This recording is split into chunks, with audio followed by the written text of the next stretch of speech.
काल ना चिनूला घेऊन चिनूच्या अंगणवाडीत गेले होते. म्हणजे त्याचं नाव टाकलं आहे अंगणवाडीत, पण त्याला सोडत नाही आम्ही अंगणवाडीत, कारण तिथे म्हणजे त्याच्यासोबत थांबायला घरातलं कोणी नाही आहे ना, त्यामुळे कामात ह्याच्यामुळे नाही सोडत त्याला. तर काल असं महिन्यातून एकदा वजन घेण्यासाठी वगैरे मुलांना बोलवतात ना, तर काल मला वेळ होता म्हणून त्याला घेऊन गेले होते. तर तिथे ना आणि त्याचा खाऊ पण आला होता. तर आता म्हणजे आमच्या इथे असं अंगणवाडीत खाऊ मिळतो, म्हणजे त्याला तूर डाळीची खिचडी, मूग डाळीची खिचडी वगैरे असं सगळं ते मिळतं.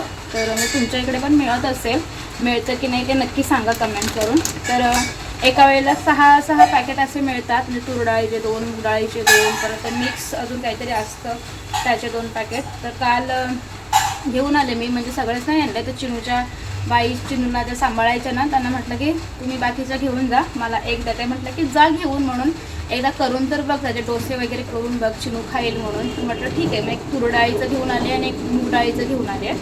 तर हे बघा, हे असं पॅकेट असतं. आता मी कट करताना उलटं कट केलं आहे. हे नाही का, हे मूग डाळीची खिचडी आहे, मूग डाळीची खिचडी. तर त्याचं उलटं कापलं आहे त्यामुळे थोडं आणि ना, हे कसं असतं माहिती आहे, हे सगळे डाळ ना अशी म्हणजे सगळं मिक्स असतं. हे असं जे आहे ना, हे डाळ फक्त आपल्याला सगळं आतमध्ये रेडी आहे, फक्त आपल्याला त्याला नाही का फोडणी द्यायची असते. एवढं सगळं मिक्स आहे याच्यामध्ये. आता तुमच्याकडे सुद्धा हे मिळत असेल, माहीत नाही मला मिळतं की नाही, पण इकडे हे मिळतं. हे मूग डाळीचं आहे आणि तूर डाळीचं सुद्धा सेमच आहे.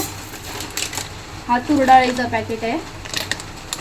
आता काल मी त्या म्हटलं त्याप्रमाणे मी डोसे करायला घेतले, त्याचे केले सुद्धा आम्ही डोसे.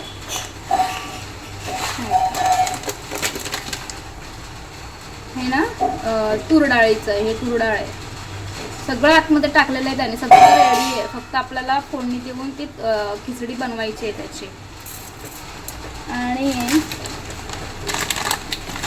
ह्यातलं एक पॅकेट मिळतं. आता हे काय आहे ते मला माहीत नाही, मी ओपन करून पण नाही बघितलं. मला वाटतं मे बी आपल्या टायमाच्या वेळेला जी सुकडी मिळत होती ना, ती असावी बहुतेक, असं मला वाटतंय. ओपन करून नाही बघितली.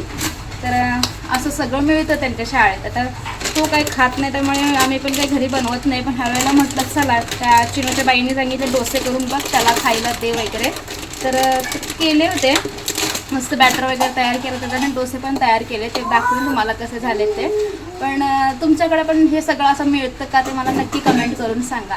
चला, भेटूया नेक्स्ट व्हिडिओमध्ये. बाय. हे बघा, हे असं बॅटर तयार करून घेतलं आहे त्याचं. आणि मला एक नक्की सांगा की म्हणजे हे मुलांना देणं योग्य आहे की नाही, ते मला नक्की सांगा, कारण मला माहिती नाही. कारण ही माझी फर्स्टच वेळ आहे चिनूला अंगणवाडीत टाकायची आणि त्याचं हे सगळं असं खाऊ घेऊन यायची. तर मे बी म्हणजे चांगलंच असेल, पण तुम्ही पण मला सजेस्ट करा की देऊ का नको देऊ त्याला खायला. ते किती छान झालं आहे बघा डोसा.